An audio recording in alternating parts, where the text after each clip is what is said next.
নমস্কার, সকলকে সুতোপার গৃহকোণে স্বাগত। সকলে আপনারা কেমন আছেন? আশা করছি আপনারা খুব ভালো আছেন। লাস্ট ব্লগে আপনারা দেখেছিলেন যে আমরা চেরাপুঞ্জি বা মেঘালয়ের যে আর সব ট্যুরিস্ট স্পট সেগুলো সব কমপ্লিট করে দিয়ে আমরা শিলং ফিরছিলাম। তো গত রাত্রে আমরা শিলং থেকে ফিরে এই বাবা হোটেলে ছিলাম। অনেক সকালে হোটেল থেকে বেরিয়েছিলাম ব্রেকফাস্টের উদ্দেশ্যে। ব্রেকফাস্ট এখানে দেখছি সকাল সকাল সবাই প্লেটে করে ভাত খাচ্ছে। যথারীতি আমরা তো পারলাম না, আমরা সেই খুঁজে খুঁজে একটু ভাজাভুজি বাদ দিয়ে চেষ্টা করছিলাম। তো সেখান থেকে আমরা ভেজ মোমো পেলাম, খেলাম। আপাতত এখন স্নান করব, স্নান টান করে শিলংয়ে সাইড সিনে বেরোবো। চলা যাক, যাই রুমে গিয়ে ফ্রেশ হয়ে তারপর আপনাদের সাথে আবার কথা বলছি। ভীষণ সুন্দর হোটেল, মানে এখনো পর্যন্ত যতগুলো আমরা থাকলাম তার মধ্যে বেস্ট বলা যায়। একেবারে শিলংয়ের যে স্পটটা থাকে, বিল্ডিংটা দেখা যায়, আমরা সাধারণত ছবিতে দেখতে পাই, একদম সেখানেই বিশাল মল বা আশ্রম এই রুটেই পাবেন। যাকেই জিজ্ঞেস করবেন দেখিয়ে দেবে। হোটেল হচ্ছে বাবা হোটেল। তো আমি রেডি হয়ে গিয়েছি, রেডি হয়ে গিয়ে আমরা বেরিয়ে পড়লাম। তো প্রথমেই এসছি একটা লেকে, খুব সুন্দর সাজানো গুছানো অনেকটা এলাকা জুড়ে। কিন্তু আমাদের কাছে যেহেতু ছোট্ট দুটো ছানা ছিল, দুই কাপালের, তো আমরা চেষ্টা করছিলাম যে যেগুলো ওদের খুব আনন্দ হবে শুধুমাত্র সেই জায়গাগুলো ওদেরকে ঘোরানোর। কারণ এতটা জায়গা জুড়ে যে আমরা খুব হাঁপিয়ে পড়ছিলাম এবং পারছিলাম না অতটা হাঁটতে। আমরা এসে পড়েছি ডন বস্কো মিউজিয়ামে শিলংয়ের। এই মিউজিয়ামটি ছিল 7 তলার। প্রতিটি ফ্লোরে অসংখ্য দারুণ দারুণ জিনিস রয়েছে। উত্তর পূর্ব ভারতের আদিবাসীদের সমৃদ্ধ এবং বহু সাংস্কৃতিক জীবনধারার ইতিহাস ফুটে উঠেছে বিভিন্ন চিত্র নিদর্শনের মাধ্যমে। এখানে মোটামুটি আপনি 3-4 ঘন্টা হাতে সময় নিয়ে যেতে পারেন। অজস্র অসংখ্য জ্ঞানের ভাণ্ডার রয়েছে। আমার কাছে তো মনে হয়েছে খুব ভালো একটা শিক্ষণীয় স্থান হতে পারে ছাত্রছাত্রীদের জন্য। এবং আমার কাছে যদি আরও কিছু সময় থাকতো আমার মনে হয় ভালো হতো। কিন্তু আমরা যেহেতু আমাদের পরের স্পটটার জন্য খুব তাড়া ছিল, তার জন্য আমরা বেশিক্ষণ সময় দিতে পারিনি। কিন্তু দুর্দান্ত একটা জায়গা। প্রত্যেকটা ফ্লোরে, প্রত্যেকটা ছবিতে আপনার কিছু না কিছু শেখার বিষয় রয়েছে। তা আমি বলবো, যারা যদি আপনারা স্টুডেন্টদেরকে নিয়ে, মানে বাড়ির ছেলে মেয়েদেরকে নিয়ে যান, অবশ্যই করে এখানের জন্য বেশি সময় রাখবেন। আর আমার মেয়ে অত্যন্ত ছোট ছিল, তা আমার মনে হয়েছে যে বড় হলে ওকে আবার সেখানে আরেকবার নিয়ে যেতে হবে, কারণ ও হয়তো সবটা বোঝেনি। আমরা চেষ্টা করেছি যতটা পেরেছি। ছবি তোলার জন্য ওদের আলাদা সিস্টেম রয়েছে, মানে আপনাদের সবার ফোন যে যার ইচ্ছে মতন ছবি তুললেন সেটা হবে না। মানে একটা ক্যামেরাকে বা একটা ফোনকে, মানে একটা যে কোনো ডিভাইসকে ওদেরকে এক্সট্রা চার্জ দিয়ে আমরা কিছু ছবি তুলতে পারি। প্রাপ্তবয়স্কদের জন্য এখানে এন্ট্রি ফিস মোটামুটি ওই 100 মতো করেছিল, আর স্টুডেন্টদের জন্য সেটা হাফ।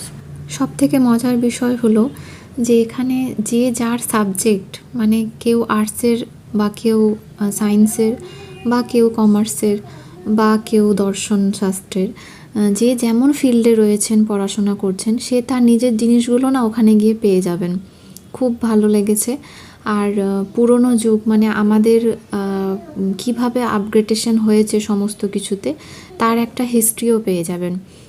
খুব ভালো লেগেছে আমার, যার জন্য আমি বারবার করে বলছি যে এখানে যদি যান অনেকটা সময় নিয়ে যাবেন।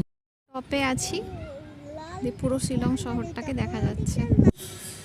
মিউজিয়ামের রুফটপ থেকে শিলংয়ের ভিউটা ছিল অসাধারণ, একদম চমৎকার। তাই তো মিস করা যায় না। এখানে আমরা প্রচুর ছবি তুলেছি, আর বাচ্চাগুলোও ভীষণ আনন্দ পেয়েছে। তো নেক্সট পয়েন্ট আপনাদের দেখাবো। এবার হচ্ছে আমরা ফিরবো এখান থেকে। আর এখান থেকে ফেরার পথে আমরা অনেক চা কিনে নিয়ে এসেছি, মানে এখানে চা বিক্রি হচ্ছিল, তো বাড়ির জন্য সবার জন্য এখান থেকে চা নিয়ে এসেছি। নেক্সট আমরা যেখানে গিয়েছিলাম সেটা হলো শিলংয়ের 0 পয়েন্টে।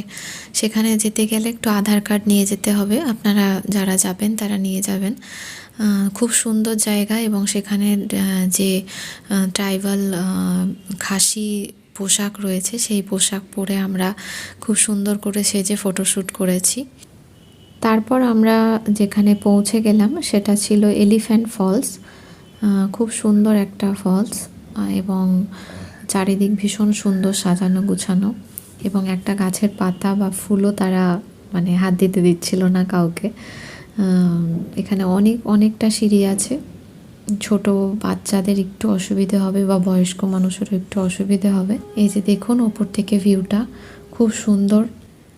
এই ফলসটা শিলং সিটির একেবারে আপার পোর্শনে, প্রায় সিটি থেকে 12 কিমি ওপরের দিকে, অনেকটা ওপরে এসেছি আমরা।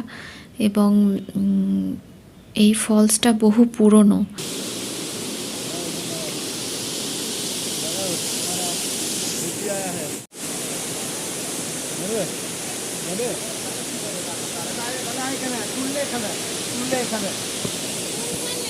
এখানে বেশ ভালো ঠান্ডাও লাগছিল। টপ থেকে নেমে আসার পর খুবই ঠান্ডা লাগছিল, টপেও বেশ ঠান্ডা ছিল, মেঘলা ওয়েদার। তারও ফলস থেকে উঠে এসেই ওপরের পোর্শনে পার্কিংয়ের জায়গায় একটা খুব সুন্দর বাচ্চাদের পার্ক ছিল। স্লিপার, দোলনা এইসবে বাচ্চারা একটু মজা করলো। তারপর আমরা চলে গেলাম নেক্সট ভিউ পয়েন্টে।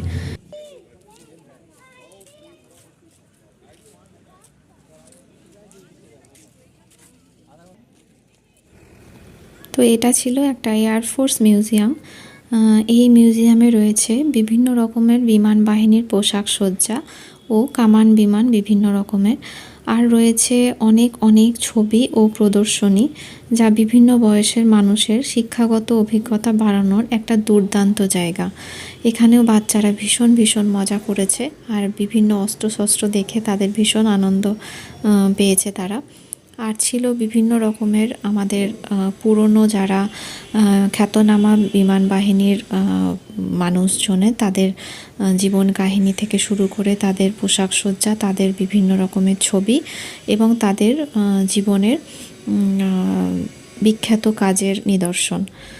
তো এটা ঘোরার একটা নির্দিষ্ট টাইম রয়েছে যে আপনি বিকেল 5টার পর আর এই জায়গাটায় আসতে পারবেন না, এন্ট্রি বন্ধ করে দেয়। আর এখানে যেতে গেলেও মনে রাখতে হবে অবশ্যই যে কোনো ধরনের আই কার্ড বা আধার কার্ড অবশ্যই সঙ্গে নিয়ে যেতে হবে। আমি তো বলবো শিলংয়ে এসে মানে এই ফলসগুলো দেখার জন্য অল্প সময় রাখলেও হবে, কিন্তু এই মিউজিয়ামগুলো দেখার জন্য বাচ্চাদেরকে বিশেষ করে এবং যারা স্টুডেন্ট তাদের জন্য অবশ্যই বাবা মায়েরা বা অভিভাবকেরা অবশ্যই যারা আসবেন সঙ্গে তারা অবশ্যই এই মিউজিয়ামগুলোর জন্য না একটু বেশি সময় রাখবেন। কারণ আমি যা দেখলাম বুঝলাম ঘুরতে গিয়ে যে আসল জিনিসগুলোতে আমরা সময় কম দিতে পারছি, যেগুলোতে ওদেরকে একটু বেশি সময় ধরে আমরা শেখাতে পারবো সেই জায়গাগুলো বেশি সময় না দিতে পারছি, কারণ অন্যান্য জায়গায় আমরা বেশি সময় কাটিয়ে ফেলছি। তো আপনাদেরকে আগে থেকে বলার এটাই একটাই কারণ। তো আমাদের শিলংয়ের ঘোরাঘুরি প্রায় শেষ। এবার আমরা আজকের রাতটা শিলংয়ে থেকে ভোর বেরিয়ে পড়ব গুয়াহাটির উদ্দেশ্যে।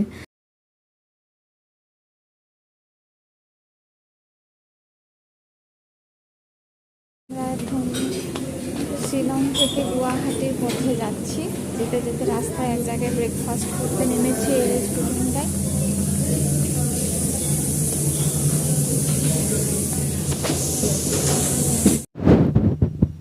তো এই রেস্টুরেন্টটার নাম ছিল জিভা ভেজ।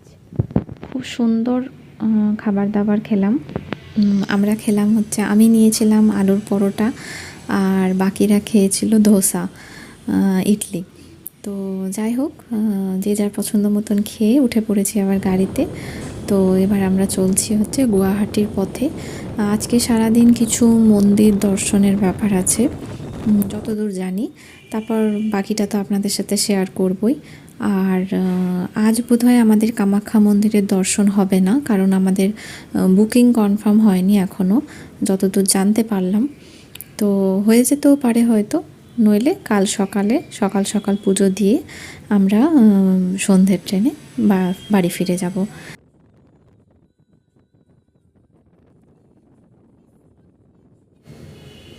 এখন আমরা প্রায় এসে গেছি। তো মোটামুটি এই 10টা নাগাদ স্নান টান সেরে আমরা বেরিয়ে পড়েছি। তো এখন যে মন্দিরে এসেছি তার নাম ছিল চক্রেশ্বর মন্দির। খুব চারিদিকে না বিভিন্ন রকমের মূর্তি গড়া আছে এবং খুব মানে অদ্ভুত যে এক জায়গায় সব মূর্তি একসাথে নয়, এই রকমভাবে বিভিন্ন জায়গায় বিভিন্ন রকম মূর্তি, কোনোটা নদীর মধ্যে, কোনোটা একটা উঁচু ঢিপি করে, কোনোটা মন্দিরের পাশে, কোনোটা উপরে, এরকম করে, এবং ভীষণ সুন্দর সাজানো গুছানো।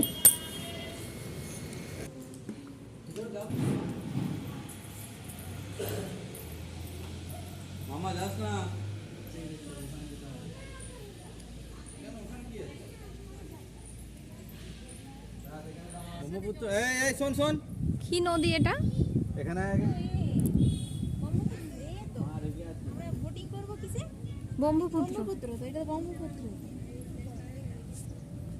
এই মন্দিরগুলো দেখার জন্য আমরা একটা গুয়াহাটিতেই বাস স্ট্যান্ডের কাছাকাছি, স্টেশনেরও কাছাকাছি আপনারা একটা অটো ভাড়া করে নেবেন। আমরাও তাই করেছিলাম। তো সেই অটোর যে ড্রাইভার তিনি আমাদেরকে গাইড করে মন্দিরগুলো ঘুরিয়েছিলেন। এখানে এই মন্দির ঘোরার পর আমরা নেক্সট যে মন্দিরে গিয়েছিলাম সেটা ব্রহ্মপুত্র নদীর ওপর উমানন্দ মন্দির। সেখানে বোটিংয়ে যেতে হবে। তো সেখানে বোটিং করার জন্য আমাদেরকে টিকিট কাটতে হয়েছিল।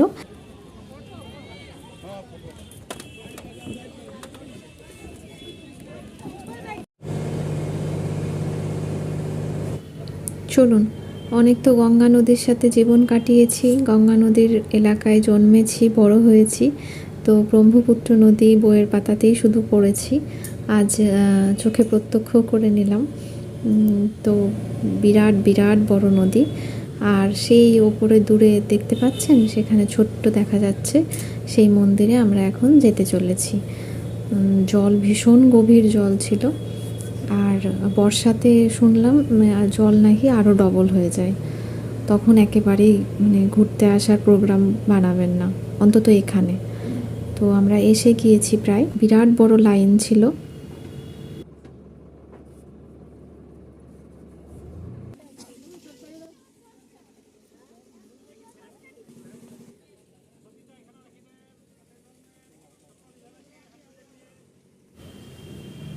তো এই উমানন্দ মন্দির হচ্ছে একটা শিব মন্দির, বিখ্যাত একটা শিব মন্দির গুয়াহাটির। বিরাট বড় লাইন দিয়ে প্রচুর দর্শনার্থী এসেছিল পুজো দিতে। আমরাও দাঁড়িয়েছিলাম প্রায়, এখানে তখন 3টে-4টে বাজে, অনেকটা সময়, 1 ঘন্টারও বেশি সময় ধরে দাঁড়িয়েছিলাম। তারপর পুজো দেওয়া হয়ে গেল এবং আমরা বেরিয়ে পড়লাম। তো এখানে দারুণ একটা মানে ভিউ এসেছে। সূর্য তখন অস্ত যাচ্ছিল, আর আমরা ব্রহ্মপুত্র নদীর ওপর দিয়ে আবার বাড়ি ফিরছিলাম। তো বাড়ি নয়, হোটেলে ফিরবো। আর কালকে আমাদের এবার সত্যি সত্যি মনে হচ্ছে যে কতক্ষণে বাড়ি যাব, কারণ অনেক দিন ধরে ঘুরছি, আর মানে এনার্জিটাও প্রায় শেষের দিকে। মজা হচ্ছে, আনন্দ হচ্ছে, কিন্তু বাড়ির জন্য মনে হচ্ছে যে বাড়ি কখন ফিরবো। তো আর ফাইনালি যে আর একটা মন্দিরে এলাম সেটা হলো উগ্রতারা মন্দির। এই মন্দিরও বন্ধ ছিল, এবং দিনের শেষে আমরা নেহেরু উদ্যানে এসে আমাদের ঘোরাঘুরি শেষ করলাম।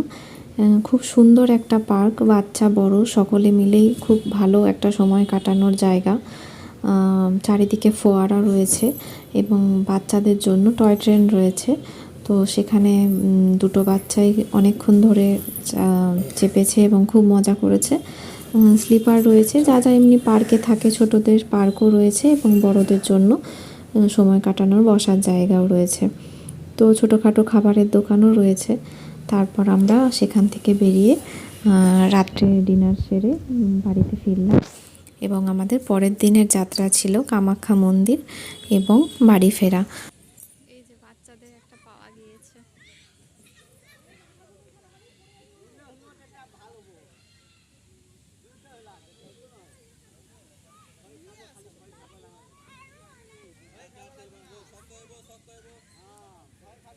তো আজকে এই পর্যন্তই ভিডিওটা রইল। সকলে ভালো থাকবেন, সুস্থ থাকবেন, এবং আমার আজকের ভিডিওটা কেমন লাগলো অবশ্যই জানাবেন। আর ভালো লাগলে একটা সাবস্ক্রাইব করে দেবেন এবং অবশ্যই লাইক করে দেবেন।